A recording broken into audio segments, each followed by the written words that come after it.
परमेश्वराला मी धन्यवाद देतो। आज पुन्हा एकदा तुमच्या समोर येण्याची प्रभूनं मला संधी दिली आणि आज प्रकटीकरणाच्या या 9व्या भागामध्ये मी तुम्हाला 8व्या भागामध्ये मी सर्वांचं येशूच्या नावात स्वागत करताय। प्रकटीकरण याचा 8वा भाग आणि त्या ठिकाणी 4थी मंडळी याच्या विषयी आम्ही पाहणार आहोत। आम्ही पाहूया प्रकटीकरणाच्या 2ऱ्या अध्यायामध्ये 18 वचन काय सांगतं। प्रकटीकरण याचा 2रा अध्याय आणि 18 वचन।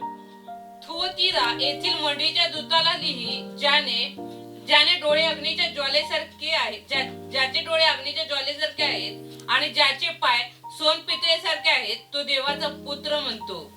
माझ्या प्रिय लोकांनो, थुअतिरा या मंडळीविषयी आम्ही पाहणार आहोत। थुअतिरा हे एक शहर होतं, हे मंडळीचं नाव नव्हतं। इफिस असेल, स्पुर्ना असेल, परगम असेल आणि आता थुअतिरा असेल, ही मंडळीची नावं नाही आहेत, तर हे एका शहराची नावं आहेत आणि त्या शहरामध्ये त्या ठिकाणी असणारं ती मंडळी म्हणून त्या ठिकाणी थुअतिरा मंडळी, परगम येथील मंडळी, इफिस येथील मंडळी किंवा स्पुर्ना येथील मंडळी हे ध्यानात असं। जसं आम्ही कोल्हापूरमध्ये राहतो आणि कोल्हापूर येथील मंडळी अशा प्रकारे ज्या रीतीनं बोललं जातं त्या रीतीनं थुअतिरा हे शहर होतं।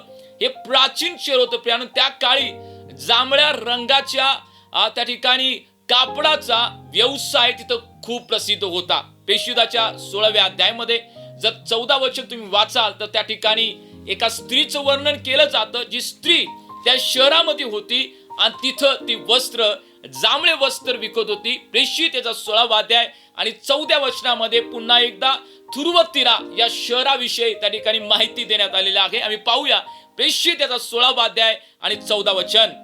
तेथे लुदिया नावाची कोणी एक स्त्री होती, ती थुअतिरा नगराची असून जांभळी वस्त्र विकत असे। ती देवाची भक्ती करणारी होती। तिने आमचे भाषण ऐकून तिचे अंतःकरण प्रभूने असे प्रफुल्लित केले की पौलाच्या सांगण्याकडे तिने लक्ष दिले। मला प्रिय लोकांनो, आम्ही पाहतो थुअतिरा येथील मंडळी जी एक शहर जे जांभळ्या वस्त्रासाठी प्रसिद्ध होतं, धार्मिक कार्यासाठी प्रसिद्ध होतं, व्यवसायासाठी ते प्रसिद्ध होतं आणि त्या ठिकाणी चांगल्या प्रमाणात, मोठ्या प्रमाणात त्या ठिकाणी व्यवसाय त्या शहरामध्ये त्या ठिकाणी केला जायचा। एक व्यावसायिक शहर म्हणून त्याला पाहिलं जायचं। जसं आज आम्ही पाहतोय आमच्या भारतामध्ये ठराविक असे काही शहर आहेत जिथं व्यवसाय मोठ्या प्रमाणात चालतो। मग त्या ठिकाणी मुंबई असं शहर असेल, बेंगलोर सिटी असेल, कलकत्ता, दिल्ली अशी जे मोठमोठे शहर आहेत तिथं व्यवसाय किंवा कामकाज मोठ्या पद्धतीने चालतं। त्या रीतीनं थुअतिरा सुद्धा त्या ठिकाणी त्या व्यवसायासाठी प्रसिद्ध असलेलं तर शहर त्या ठिकाणी होतं। मग अशा शहरामध्ये असलेल्या मंडळीला प्रभू येशू ख्रिस्त पत्र का लिहित आहे प्रियानो? का प्रभू येशू ख्रिस्त त्याची कान उघडणी त्या ठिकाणी करत आहे? का थुअतिरा मंडळीशी प्रभू येशू ख्रिस्त बोलत आहे? माझ्या लोकांनो, तिथल्या विश्वासलेल्या लोकांवर बोलत असताना येशू त्या ठिकाणी काही गोष्टीविषयी त्यांना दोष तो लावत आहे। त्याचा विश्वास त्यांनी सोडला होता म्हणून तो दोष लावत नव्हता, किंवा ते छळ सण करत होते म्हणून त्यांना दोष लावला नव्हता, किंवा ती थंड पडलेली मंडळी होती म्हणून त्यांना दोष लावला नव्हता, किंवा ती मंडळी वाढत नव्हती म्हणून त्या ठिकाणी दोष लावला नव्हता। परंतु प्रिय लोकांनो, आम्ही जर बारकाईनं पवित्र शास्त्राचं वचन त्या ठिकाणी वाचत आहोत, त्या ठिकाणी लिहिलेलं आहे की का त्या थुअतिरा त्या ठिकाणी मंडळीला प्रभू येशू ख्रिस्तानं दोष लावला होता प्रियानो? कारण काय होतं तर माझ्या प्रिय लोकांनो, कारण असायचं कारण की त्या ठिकाणी जी मंडळी होती सर्व गोष्टीमध्ये पुढे जाणारी, सेवा कार्य करणारी मंडळी वाढणारी होती, चांगली मंडळी होती, परंतु त्या ठिकाणी पाप जे आहे ते पाप त्या मंडळीमध्ये घर करून बसलं होतं आणि त्या पापाला विश्वासणारी लोक जी मंडळीमध्ये होते, मग त्या ठिकाणी सेवक असतील, वडील असतील, जे काही सेवकांना त्या ठिकाणी नेमण्यात आलं होतं, त्याने त्या पापाकडे, जे मंडळीमध्ये पाप घडत आहे, अनैतिकता घडत आहे, अमंगळपणा घडत आहे, देवाच्या वचनाच्या विरुद्धात गोष्टी घडत आहेत, अशा गोष्टीकडे त्या ठिकाणी असलेल्या लोकांनी कानाडोळा केलेला होता। माझ्या प्रिय लोकांनो, पुन्हा एकदा मला तुम्हाला सांगू द्या, थुअतिरा मंडळी ही मेलेली मंडळी नव्हती, विश्वासामध्ये थंड झालेली मंडळी नव्हती, परंतु जी मंडळी बाहेरून एक मजबूत मंडळी दिसत होती, एक त्या ठिकाणी वाढणारी मंडळी त्या ठिकाणी दिसत होती, संकटात धीर धरलेली मंडळी दिसत होती, सेवा करणारी मंडळी दिसत होती, परंतु त्यांच्यामध्ये कोणत्या तरी घाण गोष्टीचा वास त्या ठिकाणी प्रभू येशू ख्रिस्ताला येणाऱ्या गोष्टी त्या ठिकाणी होत्यात. त्या म्हणजे पापाच्या काही गोष्टी त्या ठिकाणी होत्यात. प्रियानो, महत्वाची एक गोष्ट मी पुन्हा सांगू इच्छितो, तेथील असलेल्या विश्वासणाऱ्या लोकांना, तेथील असलेल्या वडील लोकांना, मी आजच्या भाषेत जर म्हटलं लीडर लोकांना, सेवकांना, मंडळीमध्ये विश्वासणाऱ्या लोकांच्या जीवनामध्ये चालू असलेलं पाप त्यांना माहित असून सुद्धा त्यावेळी काही लोकांनी कानाडोळा केला होता. ते पाप ते सण केलेले होते, ते शांत बसलेले होते. आणि माझ्या प्रियानो, अशा गोष्टी वास्तविक त्याने विरोध केला करणं आवश्यक होतं. अशा गोष्टी त्याने काढून टाकणं आवश्यक होतं, परंतु त्यांनी तशाच त्या राहून दिल्या. छोट्या त्या ठिकाणी त्या गोष्टीची तिने तडजोड केली. त्यांनी कदाचित विचार केला असेल, हे छोटं पाप आहे, हे छोट्या चुका आहेत, हे छोटं अमंगळपणा आहे आणि काय होतंय, परंतु आम्ही त्या ठिकाणी कशाला लक्ष द्यायचं. आत्म्याची भर पडत आहे, नवीन लोक येत आहे, सेवा कार्य वाढत आहे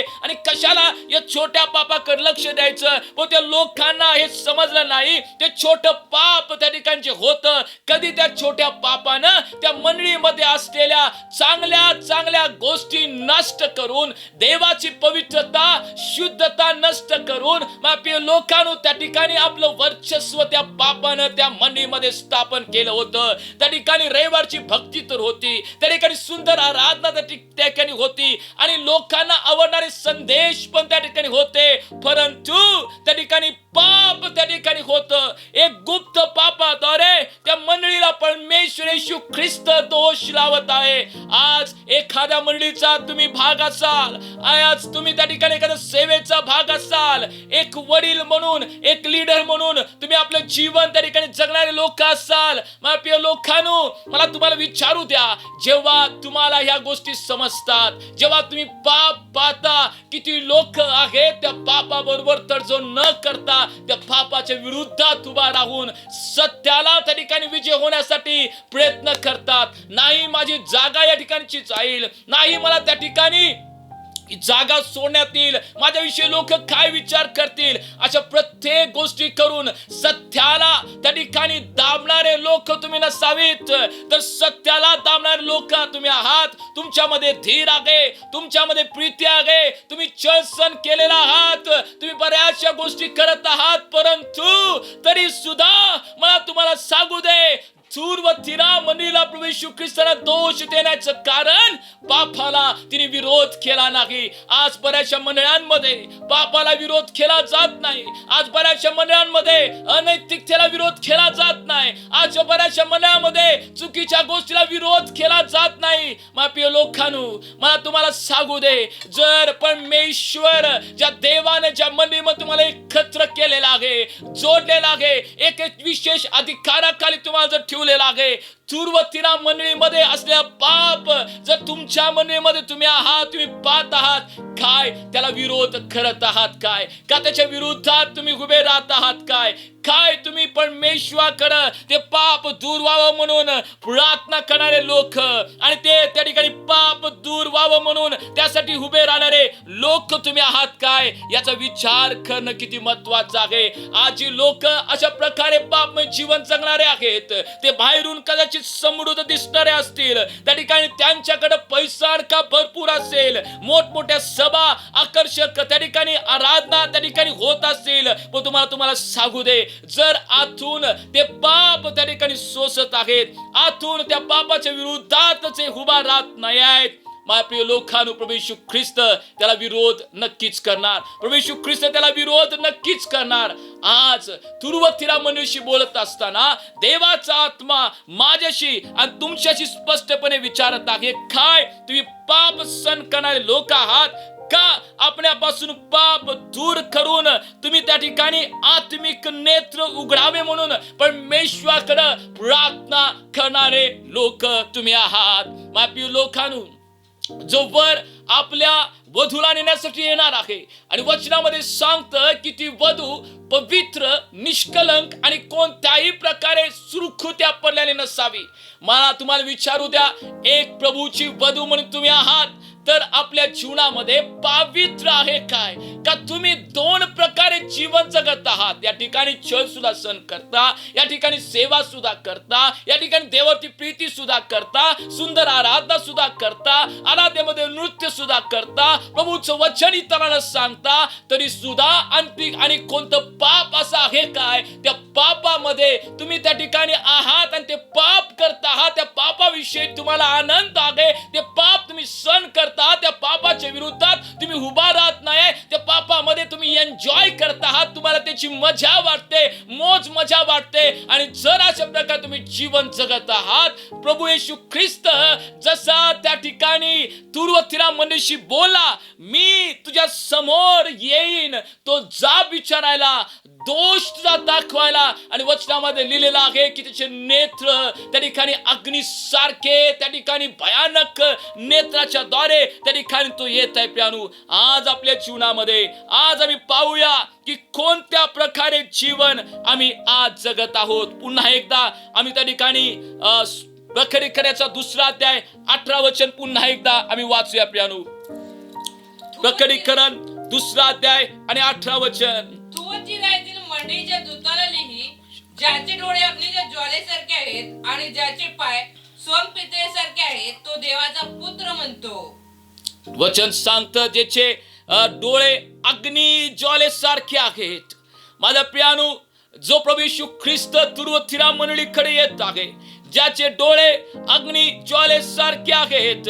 माझ्या प्रिय लोकांनो, हर एक तुझ्या समोर जी कारण सांगणारी काही लोक असतात.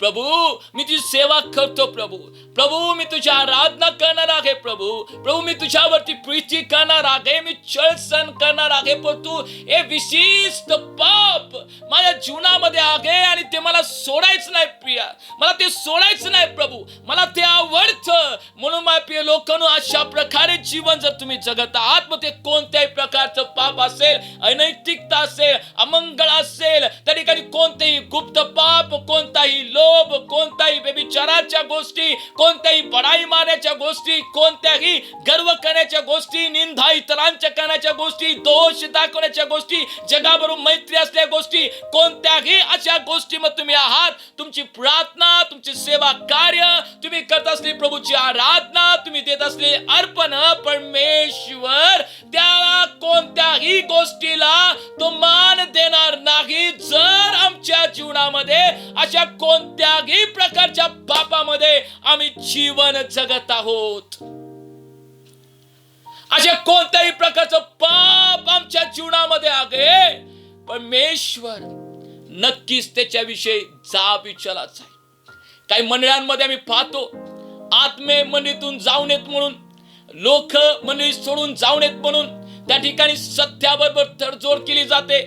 काही लोक अनैतिक जीवन जगणारे लोक असतात, काही लोक पापमय जीवन जगणारे लोक असतात. तेथील सेवकाला ते ठाऊक असतं, तेथील मंडळीतील लोकांना ते ठाऊक असतं, परंतु हा व्यक्ती चांगला अर्पण देणारा व्यक्ती आहे, या व्यक्तीचा आवाज सुंदर आहे, हा चांगली आराधना करतो, हा चांगले इन्स्ट्रुमेंट वाजवतो, आणि त्याचं वैयक्तिक जीवनाकडे पाहत असताना तो पापमय जीवन जगणारा माहित असून सुद्धा त्याला परमेश्वराच्या पवित्र वेदीवरती उभा करण्यात येत आणि कोणत्याही प्रकारे त्याच्या जीवनामध्ये असलेल्या त्या पापाविषयी त्याला बोध केला जात नाही आहे. आणि जर अशा प्रकारे तुम्ही जीवन जगत आहात, अशा मंडळीचा तुम्ही भाग आहात, मग ती मंडळी किती मोठी असेल, ती इमारत किती मोठी असेल, ती दिव्य असेल, कितीही वर्षाचा इतिहास तिला असेल, जर त्या मंडळीमध्ये अनैतिकता, पाप, लोकांना त्या ठिकाणी खेळण्यासारखी झालेला आहे, एक गेम सारखी झालेला आहे, प्रभूच्या पवित्र मेजावरती उभा राहून, प्रभूच्या वेदीवरती उभा राहून ते विठाळण्यासाठी काही लोक मागे पुढे न पाहता आपली प्रतिष्ठा त्या ठिकाणी मिरवण्याचा प्रयत्न करत आहेत. आणि अशा मनीचा भाग तुम्ही आहात आणि कोणत्याही प्रकारे अशा लोकांना तुम्ही बोध करत नाही. प्रियानो, तर मला तुम्हाला सांगू द्या, आम्ही सुद्धा कधी कधी त्या गोष्टीमध्ये आम्ही परमेश्वर नक्कीच त्याविषयी मला आणि तुम्हाला तो जाब नक्कीच विचारेल. आज मला तुम्हाला विचारू द्या, किती लोक जे आहेत, जे मला ऐकत आहेत, तुम्ही पाप सहन करणारे लोक आहात का पाप दूर करण्यासाठी प्रयत्न करणार तुम्ही लोक आहात. कोण लोक आहात तुम्ही? कोण लोक आहात? पाप सहन करणारे लोकांचं त्या ठिकाणी स्टेटस पाहून, प्रतिष्ठा पाहून, मंडळीमध्ये तो एक प्रतिष्ठित व्यक्ती आहे, तो आहे, तो आहे, तो अर्पण देतो, असं देतो, या गोष्टी पाहून तुम्ही जर अशा प्रकारे जीवन जगत असाल, कोण तर सेवक माझा आवाज आज ऐकत आहे, माझ्या प्रिय सेवका, मला तुला सांगू दे की तू प्रभूचा त्या ठिकाणी निवडलेला सेवक म्हणून सेवा कार्य करत असताना आपली मंडळी वाढावी, आपल्या मंडळीमध्ये त्या ठिकाणी खुर्च्या भरलेल्या असाव्यात, म्हणून अनैतिकतेला सपोर्ट करणारा तू नसावास. जिथं अनैतिकता आहे त्याला विरोध करणारा व्यक्ती तू असावास, तरच परमेश्वर ज्या सेवा कार्याविषयी तो तुला सापेक्षी देईल. माझ्या भावा, माझ्या प्रिय बहिणी, तू कोण तो आहेस? तू सेवा सेविके म्हणून जर आज जीवन जगत असतील, अनैतिकेला सपोर्ट करून, मनुष्याकडून प्रतिष्ठा घेण्यासाठी किंवा मनुष्याकडून नाव किंवा वावा घेण्यासाठी जर मनात जे विचार असतील ते दूर कर. कारण वावा आणि प्रतिष्ठा आणि त्या ठिकाणी साबाक्षी ही जिवंत देवापासून मिळणं किती महत्वाचं आहे. त्यानं म्हटलं पाहिजे, भले आणि विश्वासू दासा, थोडक्या लोकांविषयी, थोडकी लोक होती, जास्त नव्हती, परंतु त्या लोकांना एक चांगला व्यक्ती, पवित्र व्यक्ती, मला आवडणारी वधू करण्यासाठी तू जे जे प्रयत्न केलेस माझ्या मुला, मी त्याच्याविषयी संतुष्ट आहे आणि मी आनंदी आहे. भले थोडी लोक असतील, पण तुम्ही आनंदित आहे, कारण त्यांचा आत्मा तू वाचवलास, त्याचा आत्मा तू वाचवलास. माझा आवाज तुमच्यापर्यंत येत असताना आज तुम्ही मनात विचार करा, जिथं सेवा करता आहात, जिथं अमंगळ गोष्टी तुम्हाला त्या सेवा कार्यामध्ये दिसते, तिथं बोध करणारी लोक असणं किती महत्वाचं आहे. तुम्ही बोध करत आहात काय? तुर्वतीरा मंडळी क्लेश सहन करणारी होती, संकटे सहन करणारी होती, प्रीती करणारी होती. पहिल्यापेक्षा देवामध्ये तिचे कृत्य अधिक होते, परंतु पाप सहन करणारी, पापाला विरोध न करणारी, पापाबरोबर तडजोड करणारी, पाप मला कसं आरामदायक आणि मला जीवन जगता येईल त्या पापाशी राहून असं जीवन जगणारी ती मंडळी होती. आज आम्ही अशा प्रकारे आहोत काय? आज परमेश्वर माझ्याशी तुमच्याशी बोलत आहे. परमेश्वरचा आत्मा स्पष्टपणे त्याच्या वचनाद्वारे आमच्याशी बोलत असताना आपल्या आत्म्याचं परीक्षण आम्ही करूया, आमच्या आत्म्याचं परीक्षण आम्ही करूया, आम्ही स्वतःला तपासूया. मी कसा आहे, मी कशी आहे, मी धीर ठेवणारी व्यक्ती आहे, मी त्या ठिकाणी परमेश्वर प्रीती करणारी व्यक्ती आहे, मी सेवा कार्य करणारी व्यक्ती आहे, परंतु माझ्या हृदयाच्या कुठंतरी एक पाप दडलेला आहे आणि त्याच्यामुळं परमेश्वर मला दोष लावत आहे. त्याचे जे नेत्र आहेत, वचन सांगतं अग्नीचे नेत्र. माझ्या प्रिय लोकांनो, आतून बाहेरून कोणतीही गोष्ट असू दे, तिचे नेत्र सर्व पाहत असतात, सर्व पाहतात, सर्व काही ते निरीक्षण करतात. तिचे नेत्र अग्नी ज्वालेचे, याचा अर्थ जे नेत्र सर्व काय पाहू शकतात. बाहेर स्वरूप मनुष्य पाहणारा आहे, पण तू अंतःकरण पाहणारा परमेश्वर आहे. आम्ही आतून कसे आहोत हे परमेश्वर पाहणार आहे. आणि आज जर आम्ही आतून सुद्धा जसे बाहेर दाखवत आहोत तसे जर आहोत, तर नक्कीच परमेश्वर आमच्याविषयी खुश आहे. बरेचसे लोक इतरांबरोबर वागत असताना ते बाहेरून वेगळे दाखवतात, परंतु जेव्हा ते एकटे असतात, काही लोकांच्या समोर त्या ठिकाणी त्या लोकांविषयी असलेला द्वेष, राग, त्या ठिकाणी असलेला मत्सर ते बोलून दाखवतात. आणि हे लोक विसरतात की प्रभूनं त्याला निवडलेला आहे आणि स्वतः या बोलण्याच्या द्वारे आपल्या जीवनातील त्या ठिकाणी अभिषेक आणि सामर्थ्य आणि प्रभूची कृपा ते घालून घेत आहेत. कोणत्या सहभागितेमध्ये तुम्ही आहात, कोणती सहभागिता तुमची आहे? ज्या लोकांमध्ये तुम्ही जमता तिथं एकमेकाच्या उत्तेजनाची गोष्ट बोलली जाते, त्यावेळी तुम्ही त्या ठिकाणी त्या गोष्टीमध्ये सहभागी होता. किंवा अशी लोक जेव्हा एकत्र येतात जिथं त्या ठिकाणी प्रभूच्या वचनाच्या विरुद्धात बोललं जातं, मग एकत्र आलोय ते काय म्हणतील, सहभागी व्हायला पाहिजे, त्यांचं ऐकायला पाहिजे. मग कामाच्या ठिकाणी त्या ठिकाणी पार्टी देण्यात आली आणि मग त्या पार्टीमध्ये वेगवेगळे पदार्थ पिण्यासाठी ठेवण्यात आलेत, वेगवेगळे त्या ठिकाणी गोष्टी त्या ठिकाणी ठेवण्यात आल्या. सहभागी व्हायला लागतंय, थोडं नाचायला लागतंय, थोडं हे करायला लागतंय, कारण मला करणं आवश्यक आहे, मी केलंच पाहिजे, थोडं मी करतो. काय होते, थोडं सण करतो, थोडं ही तडजोड जी तुर्वतीरा मंडळीची तडजोड करतो, थोडं असू दे, थोडं काय होतंय.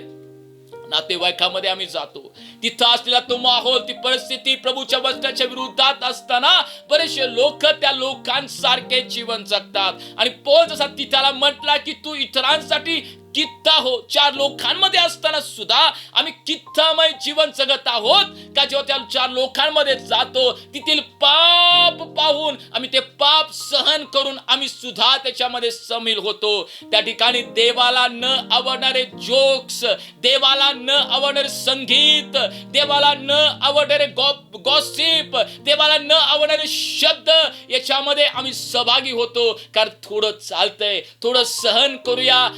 लोकांनो, तुर्वतीरा मंडळीची होती, सर्व करणारी होती, त्याग करणारी, प्रीची करणारी, संकटामध्ये उभा राहणारी, सेवा कार्य करणारी, परंतु या थोड्या गोष्टीनं कधी त्यांच्या जीवनामध्ये जे प्रभूनं पारितोषिक ठेवलं होतं त्याला ते मुकलीत त्यांना समजत नव्हतं, म्हणून त्यांना दोष दाखवण्यासाठी प्रभू येशू ख्रिस्त पत्र त्या ठिकाणी लिहित आहे.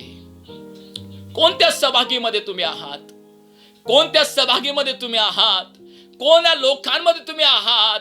त्या पापाला विरोध करणारे आहात का आपल्या कानाची खाच बागून त्यांच्या सर्व त्या चुकीच्या गोष्टीमध्ये सहभागी होणारे लोक आहात? आज आपल्या स्वतःविषयी त्या ठिकाणी आत्मपरीक्षण करणं किती महत्वाचं ठरेल.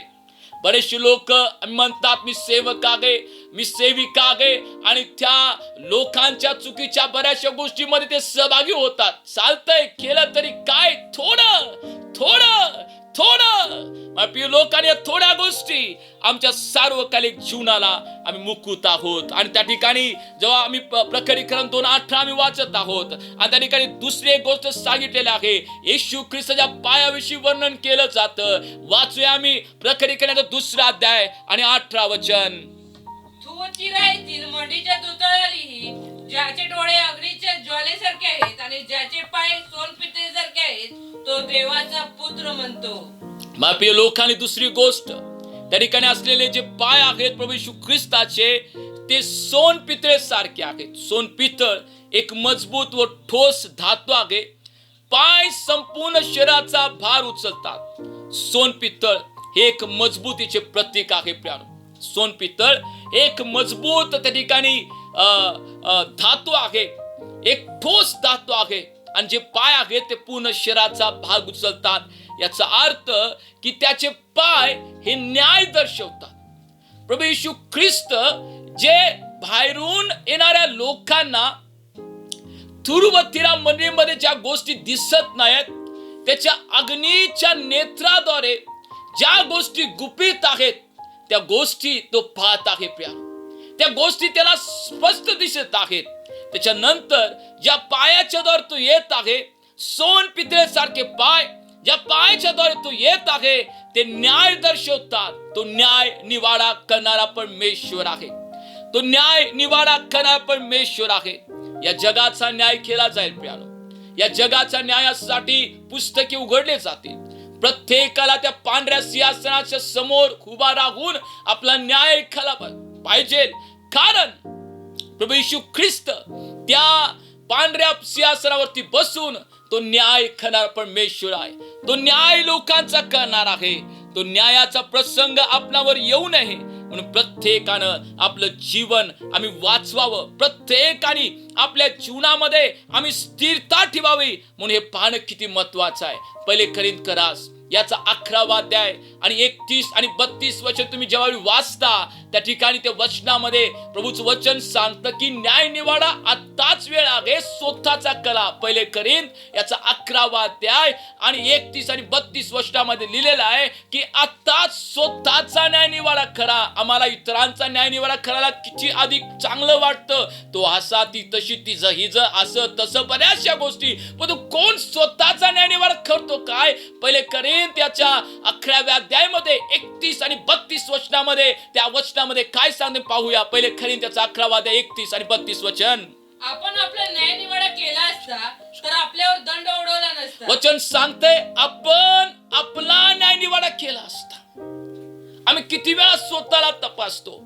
आम्ही महिन्यातून एकदाच आत्मपरीक्षण करतो, जेव्हा प्रभूच्या रक्तामध्ये आणि शरीरामध्ये सहभागी होतो. प्रभू, माझ्यामध्ये कोणतं पाप आहे काय, मी कोणतं पाप केलं आहे काय, मला याची क्षमा कर. म्हणून आम्ही महिन्यातून एकदाच ते आत्मपरीक्षण करतो. पण तुम्हाला विचारू द्या, किती लोक आहेत आपल्या वागण्याचं, आपल्या बोलण्याचं, एखादी गोष्ट आम्ही करत आहोत, एखादी गोष्ट निर्णय घेत आहोत, त्याच्याविषयी परमेश्वराला ते विचारतात. प्रभू, हा मी न्याय इतरांचा करताय, पण तू माझा न्याय मी स्वतः करतो. वचन सांगते, ज्याने स्वतःचा जर न्याय केला असता योग्य वेळेमध्ये, तर न्यायाचा प्रसंग त्यांच्यावरती आला नसता. बरेचसे लोक स्वतःचा न्याय करायला तयार नाही आहे. बरेचशा लोकांना वाटतं मीच परफेक्ट आहे, मीच योग्य आहे, तो ती अशी तशी. बरेचशा लोकांना या गोष्टी वाटतात की मीच त्या ठिकाणी राईट आहे. पण वचन सांगतं, पहिले करिंथ 11 आम्ही 31 मध्ये वाचलं, जर तुम्ही स्वतःचा न्याय निवाडा केला असता तर तुमच्यावरती न्याय निवाडाचा प्रसंग आला नसता. 32 वचन काय सांगतंय? ज्या अर्थी आपल्यावर दंड ओढवला आहे, त्या अर्थी आपल्याला प्रभूकडून शिक्षा होत आहे, अशा हेतूने की जगाच्या बरोबर आपल्याला दंडाज्ञा होऊ नये. ज्या अर्थी आमच्यावरती दंड ओढवलेला आहे, त्या अर्थी प्रभूकडून शिक्षा आम्हाला होत आहे आणि जगाच्या बरोबर आम्हाला दंडाज्ञा होऊ नये. माप्रिय लोकांनो, आपलं पाप कबूल करणं प्रभूच्या समोर हे वाईट नाही आहे. इथं आम्हाला त्या ठिकाणी दंड मिळू दे प्रभूकडून, आम्हाला थोडी शिक्षा मिळू दे, आम्ही चालेल.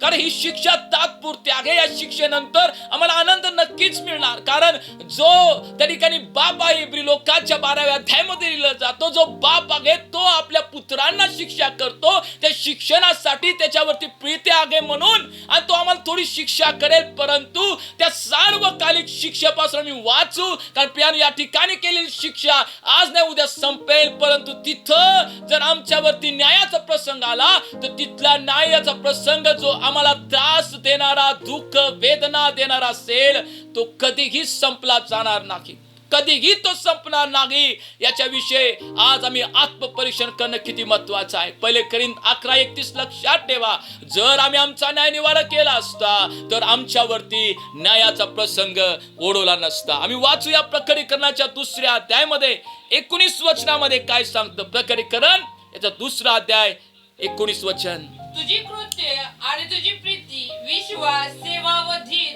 ही मला ठाऊक आहेत, आणि तुझी शेवटची कृत्य पहिल्या कृत्यापेक्षा अधिक आहेत.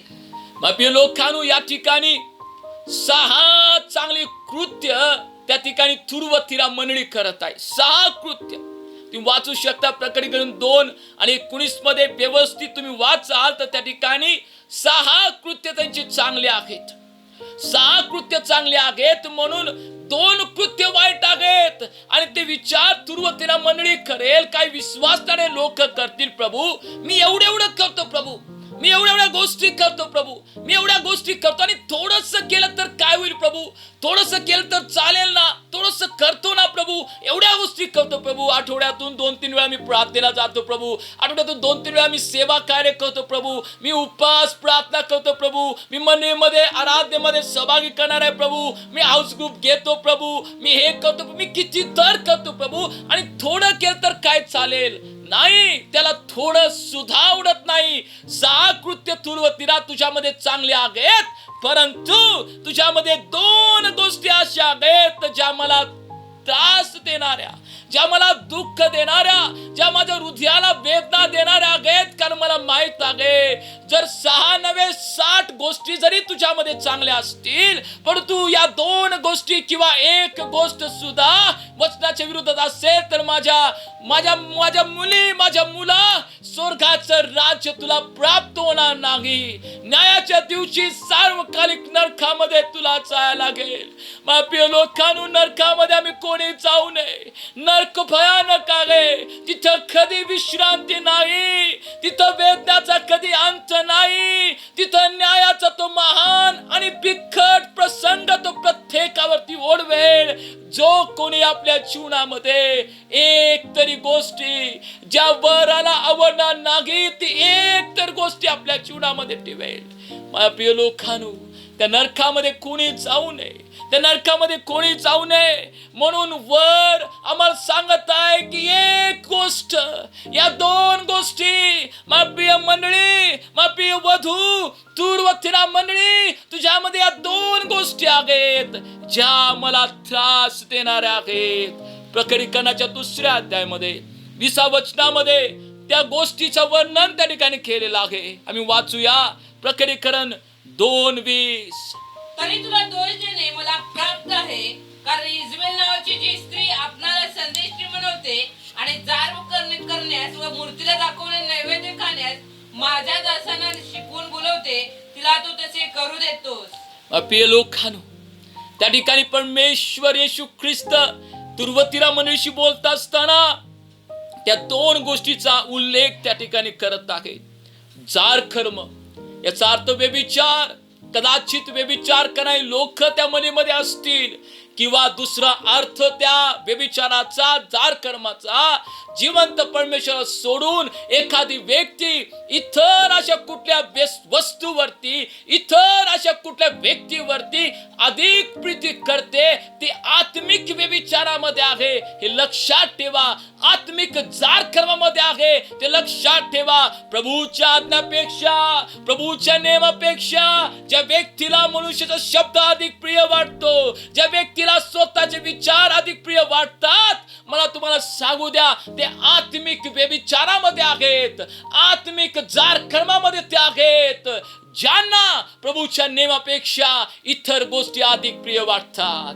प्रभू म्हणत आहे तुझ्यामध्ये तो जार कर्म सुरू आहे, तुझ्यामध्ये तो व्यभिचार सुरू आहे. आणि वचन सांगतं मूर्तीला दाखवलं नैवेद्य खाण्यासाठी इजबेल नावाची खोटी संदेशी तिथं आहे, जी तुला शिकवते खा, काय होत नाही, चालतंय.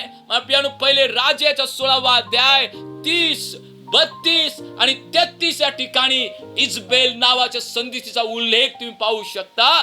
पहिले राजे याचा 16वा अध्याय आणि 30 वचन काय सांगतं. अमरीचा पुत्र अहाब याने परमेश्वराच्या दृष्टीने जे वाईट ते केले, आपल्या पूर्वी होऊन गेलेल्या सर्वांपेक्षा अधिक वाईट वर्तन त्याने केले. अधिक वाईट वर्तन केले.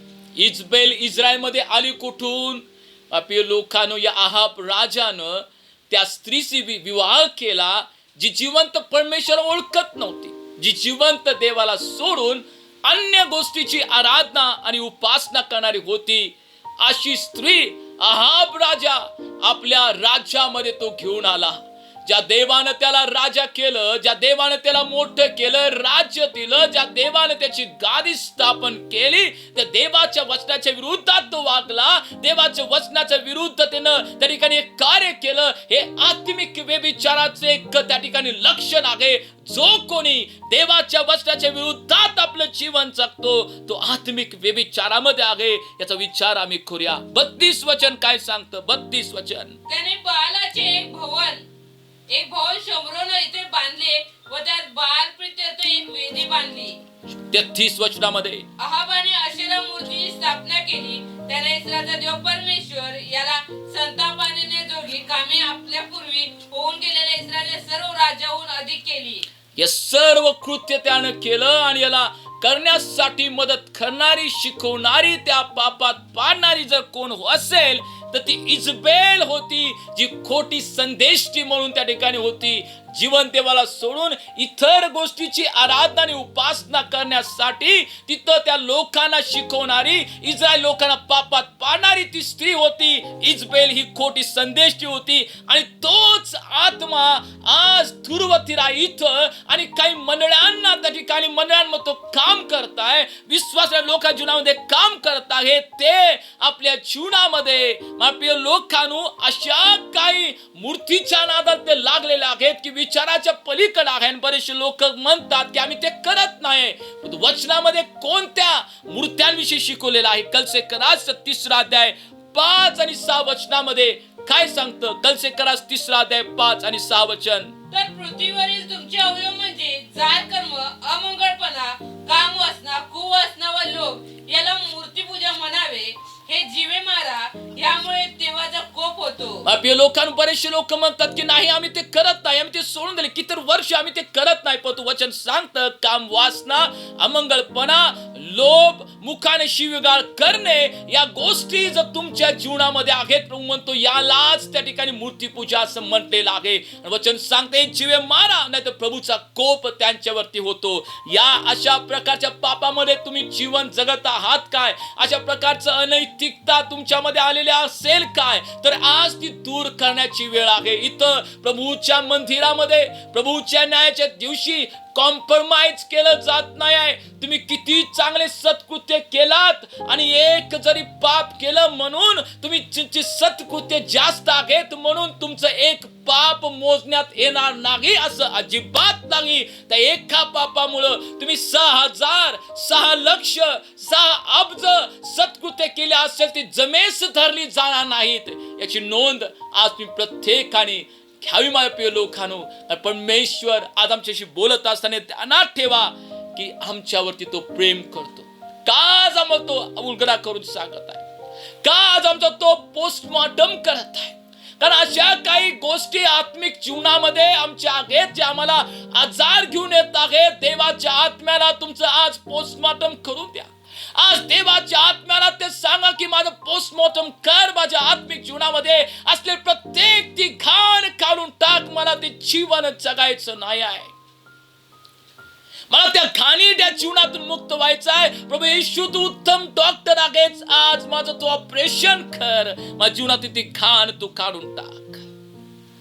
प्रकटीकरणाच्या 2ऱ्या अध्यायामध्ये 21 वचन काय सांगतं? प्रकटीकरण याचा 2रा अध्याय आणि 21 वचन. तिने पश्चाताप करावा म्हणून मी तिला अवकाश दिला. होय, प्रभू म्हणतो त्या मंडळीला, माझ्या वधूला, माझ्या प्रियेला मी तिनं पश्चाताप केला करावा म्हणून तिला अवधी दिला, तिला संधी दिली. तिनं बदलावं, तिनं पश्चाताप करावा, पाप सोडावं. मी पिता आहे म्हणून पुन्हा यावं, मला हाक मारावी. मी तयार आहे उद्या पुत्राच्या बापासारखा तुमच्या वाटेवरती मी लक्ष लावून तयार आहे. माझा मुलगा मुलगी कधी येईल मी लक्ष लावलेलं आहे. कधी येतील मी त्यांच्याकडे पाहत आहे. प्रभू म्हटला मी त्यांना संधी दिली, मी त्यांना अवकाश दिला. तिने पश्चाताप करावा म्हणून. प्रभू वचन काय सांगतं? तरी आपल्या जार कर्माबद्दल पश्चाताप करण्याची तिची इच्छा नाही. तरी मी जारकम करत आहे, मी पाप करत आहे, मी आत्मिक व्यभिचारामध्ये आहे. याच्या विषयी तिनं पश्चाताप करणं तिला योग्य वाटलं नाही. का? कारण एक गैरसमज मध्ये होती. तशा गैरसमज मध्ये आज बरेचसे विश्वासणारे लोक आहेत. ते म्हणतात मी जे वागत आहे, मी जे बोलत आहे, मी जे करत आहे तेच योग्य आहे, बाकीचे सर्व पापी आहेत. देवाचं वचन सुद्धा असं कसे सांगेल? मी स्वतः एक नीतिमान पुरुष आहे, मी स्वतः एक नीतिमान स्त्री आहे आणि मीच राईट आहे, मीच योग्य आहे. आणि पश्चाताप करण्याची त्या ठिकाणी संधी मला नको आहे. मी करत नाही आहे कारण मी पवित्र जीवन जगणारे. बरेचसे लोक म्हणतात देवाला ठाऊक आहे हो, देवाला माहित आहे हो मी कसं आहे. पहिले करीन त्याच्या 4थ्या अध्यायामध्ये 4थ्या वचनामध्ये प्रेषित पौल काय सांगत आहे प्रियानू? हा प्रेषित पौल कोण आहे की ज्यानं येशू ख्रिस्तानंतर असं म्हटलं माझं अनुकरण करा. एवढी शुद्धतेने भरलेला, पवित्रतेने भरलेला, समर्पणाद्वारे असलेला व्यक्ती तो म्हणत आहे. काय सांगत आहे? पहिले करीन 4था अध्याय आणि 4थ्या वचनामध्ये.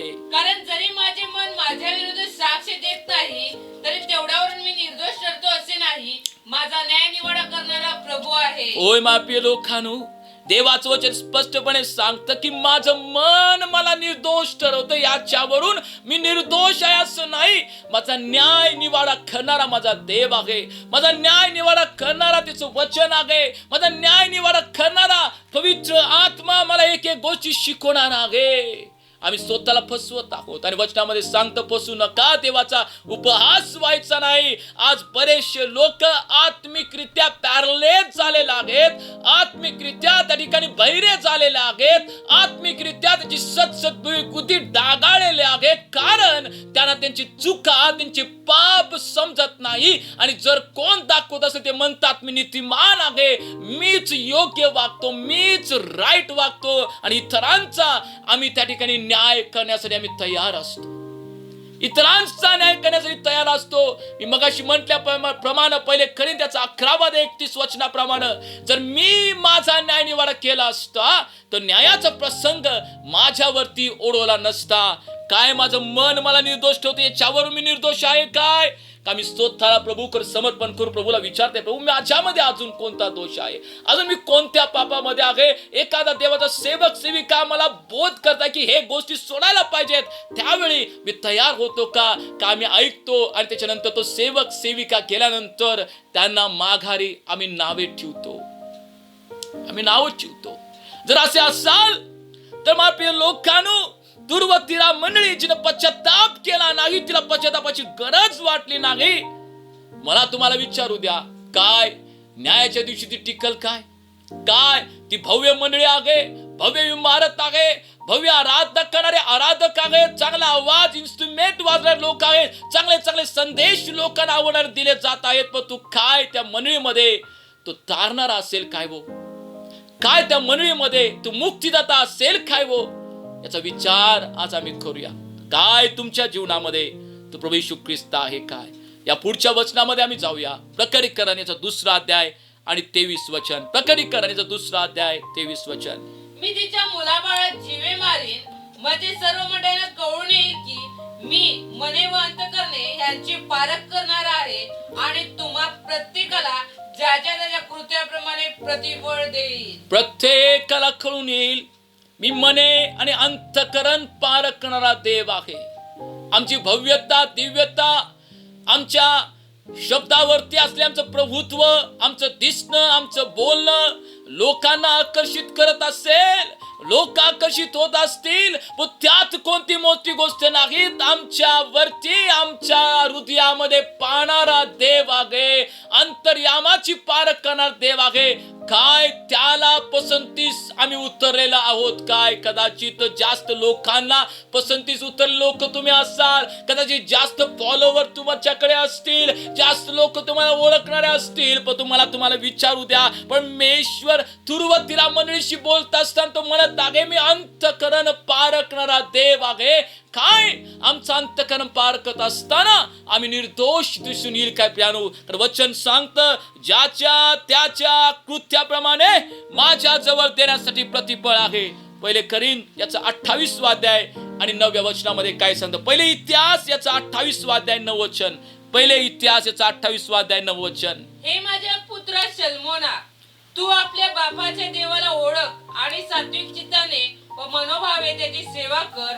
परमेश्वर सर्वांची मने पारखतो आणि त्यात जे काही विचार व कल्पना उत्पन्न होतात त्या समजतात. तू त्याच्या भजनी लागशील तर तो तुला प्राप्त होईल, पण तू त्याला सोडशील तर तो तुला तुझा कायमचा त्याग करेल. परमेश्वर माझ्या प्रिय लोकांनी शल्मोनशी बोलत असताना म्हणताय मी अंतकरण आणि मने पारखणारा परमेश्वर आहे.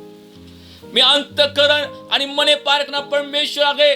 शल्मोन, मी तुझं अंतकरण पारखतो, तुझे अंतकरणातील विचार मला ठाऊक आहेत.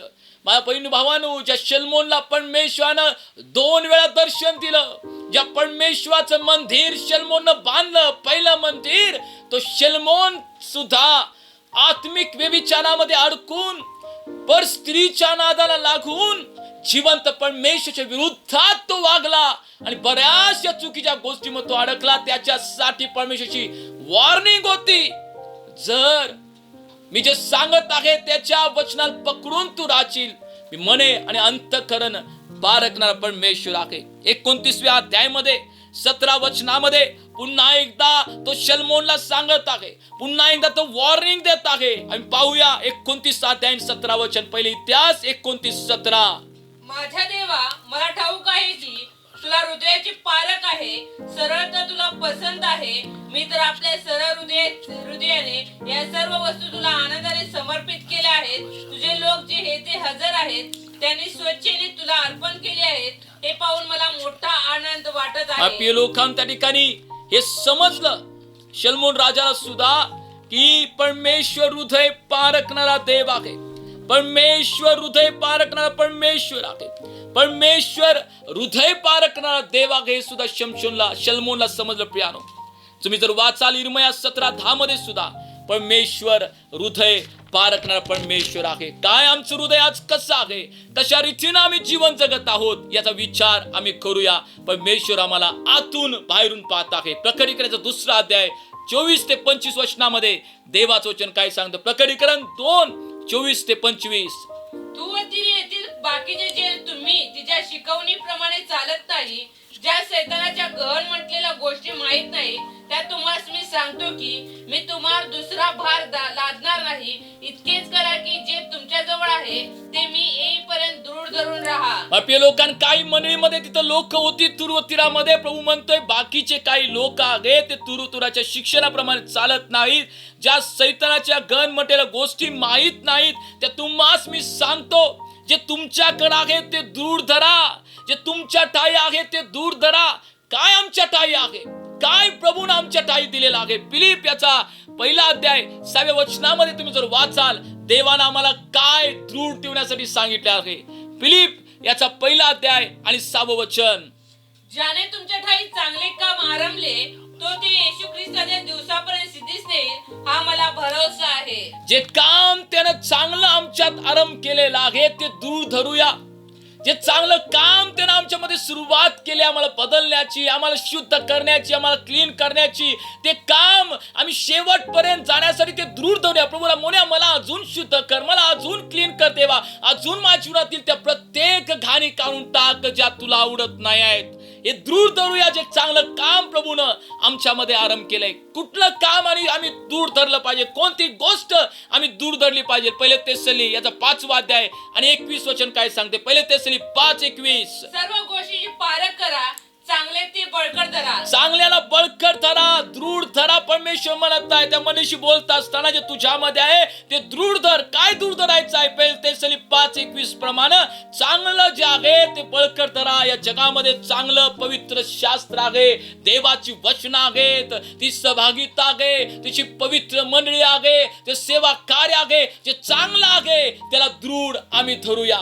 जे चांगलं आहे त्याला दृढ आम्ही धरूया. काय आम्हाला दृढ धरायचं आहे. इब्री लोकास याचा 3रा अध्याय आणि 6वं वचन. इब्री लोकास याचा 3रा अध्याय आणि 6वं वचन. ख्रिस्त तर देवाच्या घरावर नेमलेला पुत्र या नात्याने विश्वासू होता आणि आपण आपला भरोसा व आपल्या आशेचा अभिमान शेवटपर्यंत दृढ राखल्यास त्याचे ते घर आहो. माप्रिय लोकांनो, आशेचा अभिमान आम्ही दृढ धरूया.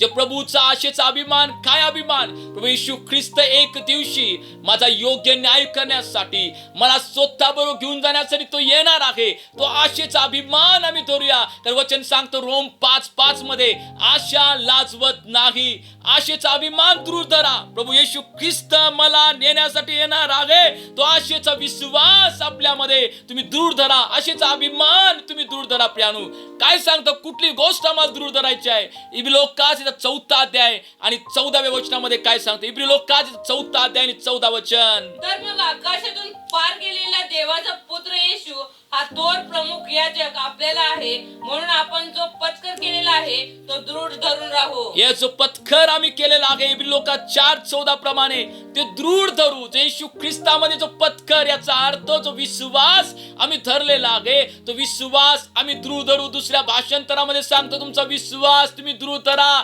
आमचा विश्वास दृढ धरूया. प्रभू म्हणत आहे मी येणार आहे, येत आहे, मी न्याय करण्यासाठी येणार आहे, मी प्रतिफल देण्यासाठी येणार आहे. आपला विश्वास तुम्ही दृढ धरा. ढळू नका, निराश होऊ नका, हताश होऊ नका. आपला विश्वास दृढ धरा. यासाठी परमेश्वर आमच्याशी बोलत आहे. काय दृढ आम्हाला धरायचं आहे. प्रकटीकरणाचा 3रा अध्याय आणि 3ऱ्या वचनामध्ये काय सांगतो. प्रकटीकरणाचा 3रा अध्याय 3रं वचन. म्हणून तू कसे स्वीकारले व ऐकले ह्याची आठवण कर, ते जतन करून ठेव, पश्चाताप कर, कारण तू जागृत नाही झाला नाहीस तर मी चोरासारखा येईल, मी कोणत्या घटने तुझ्यावर चालून येईल हे तुला मुळीच कळणार नाही. आम्ही जे ऐकलं आहे, जे आम्ही स्वीकारलं आहे ते दृढ धरूया. प्रभूचं वचन, सत्य वचन जे आम्हाला प्रभूनं दिलेलं आहे ते दृढ धरूया. ते विश्वासामध्ये राहूया. ते दृढ धरून आम्ही राहूया. जे प्रभूचं ऐकलं, सत्य ऐकलं, स्वीकारलं, आमच्याकडून कोणी हिरावून घेऊ नये, आमच्याकडून कोणी काढून घेऊ नये, म्हणून आम्ही ते दृढ धरूया. प्रियानो, आणि वचन काय सांगतं. प्रकटीकरणाचा 2रा अध्याय 26 ते 28 वचनामध्ये काय लिहिलंय. प्रकटीकरण 2रा अध्याय 26 ते 28 वचन. जो विजय मिळवतो होतो व शेवटपर्यंत माझी कृत्य करीत राहतो त्याला माझ्या पित्यापासून मला मिळाला तसा राष्ट्रावरचा अधिकार मी देईन. Yes. आणि जसा मातीच्या भांड्याचा जुराडा करता तसा तो लोहदंडाने त्याच्यावर अधिकार गाजवील आणि मी त्याला प्रभात तारा होते. पियानू जे विजय मिळवत आहे, जे त्या ठिकाणी आतून बाहेरून शुद्ध होत आहे, जे आतून बाहेरून स्वतःला निर्मळ करत आहेत, फक्त दिखावा नव्हे स्वतःला बदलणारे जे लोक आहेत, माझ्या लोकांनी वचन सांगतं की ते राष्ट्रावरती अधिकार करतील. हे ताबा परमेश्वर त्यांना देत आहे, अधिकार त्यांना देत आहे, प्रतिफळ त्यांना देत आहे. ते राष्ट्रावरती ताबा देतील. किती लोकांना राष्ट्रावरती ताबा पाहिजे आहे, जे राष्ट्रावरती ताबा घेतील, दुष्टात्म्यांच्या राष्ट्रावरती ताबा घेतील, दुष्टात्म्याचं कार्य पळून लावणारे, दुष्टात्म्याच्या विरुद्धात उभा राहणारे, दुष्टात्म्यांना पराजित करणारे ते लोक होतील. किती लोकांना अधिकार पाहिजे आहे? जर पाहिजे आहे तर विजय मिळवा, सत्यामध्ये उभा राहावा, आपल्यामध्ये दिखावा नसावा, आपण त्या ठिकाणी दिखावा करणारे लोक नसावीत.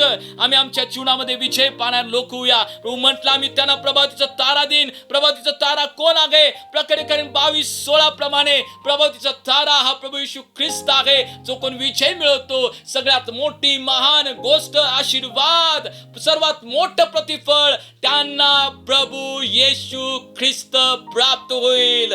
प्रकटीकरण याचा 22 अध्याय 16 वचन. या गोष्टी तुम्हाला साक्ष देण्याकरता मी येशूने आपल्या दूताला मंडळाकरता पाठवले आहे. मी दाविदाचे आहे व त्याचे संतानी मी पहाटेचा तेजस्वी तारा आहे. मी पहाटेचा तेजस्वी तारा म्हणजे पहाट म्हणजे प्रभात, सकाळ. याचा प्रभातवी तारा कोण आहे? याचा त्या ठिकाणी तारा हा प्रभू येशू ख्रिस्त आहे. जो कोणी विजय मिळवतो त्याला सर्वात महान मोठा आशीर्वाद प्रभू येशू ख्रिस्त त्याला मिळेल.